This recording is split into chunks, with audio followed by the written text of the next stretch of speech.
Have you ever been using an app on your phone and just wondered, how is this actually made? Well, today we're going to pull back the curtain on the whole world of Android development. We're going to cover what it is, the exact steps you need to take to get started, and of course, how long it'll take you on your journey. All right, let's jump right in. So let's start with the big question. What exactly is Android development? It's so much more than just tapping away at a keyboard writing code. It's really about creating the experiences that millions, even billions of people use every single day. And to really get what a developer does, we first have to understand the massive world they're building for, the Android operating system itself. So, first up, the world of Android. Before we even think about writing a single line of code, let's just appreciate the sheer scale of this thing. This is the playground where all those apps come to life. To put it simply, Android is basically the brain of your phone. It's an operating system made by Google, kind of like how Windows runs your computer. Android is what runs your smartphone, and it manages literally everything, from calls to apps. And get this, with billions of devices out there, it is, by far, the most popular mobile operating system on the entire planet.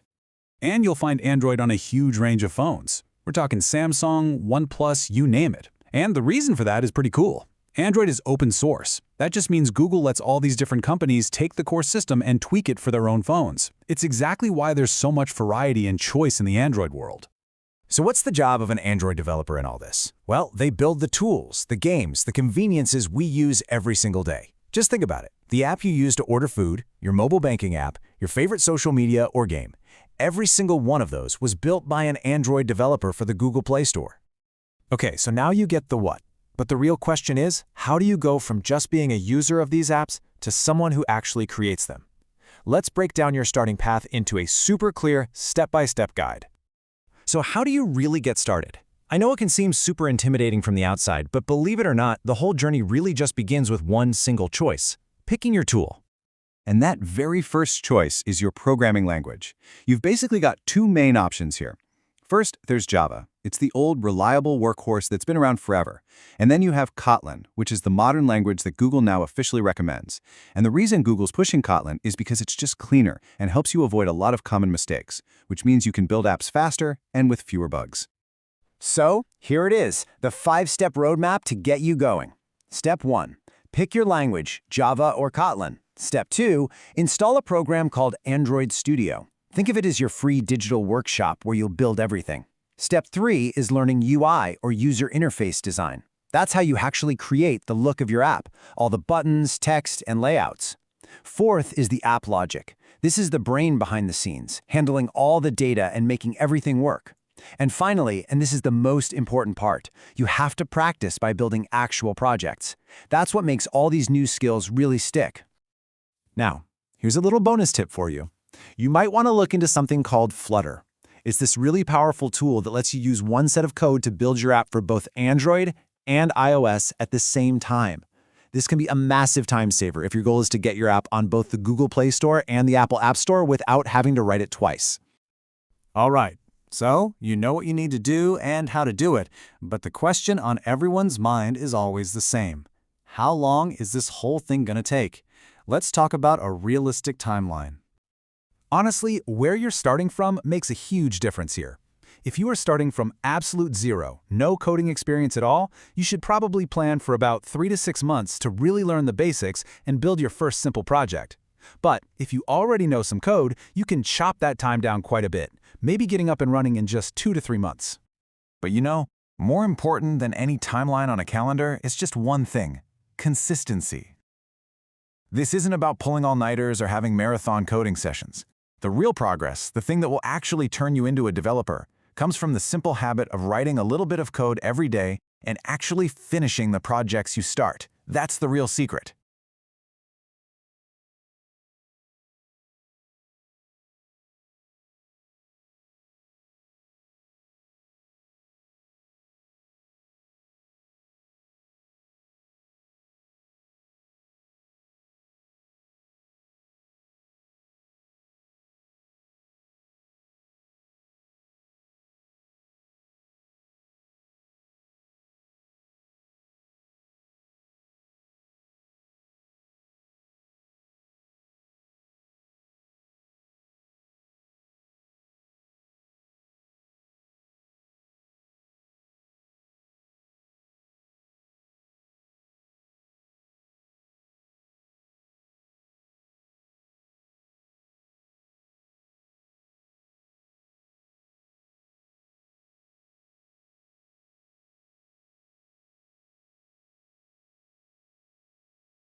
But you know, more important than any timeline on a calendar is just one thing: consistency. This isn't about pulling all-nighters or having marathon coding sessions. The real progress, the thing that will actually turn you into a developer, comes from the simple habit of writing a little bit of code every day and actually finishing the projects you start. That's the real secret. So we've covered the what, the how, and the how long. We've looked at the landscape, the path, and the timeline. Now it all comes down to one thing: you taking that first step. And that brings us to our final question. A question for you. Which path will you take? Are you going to start with native Android development, building directly for the world's biggest OS?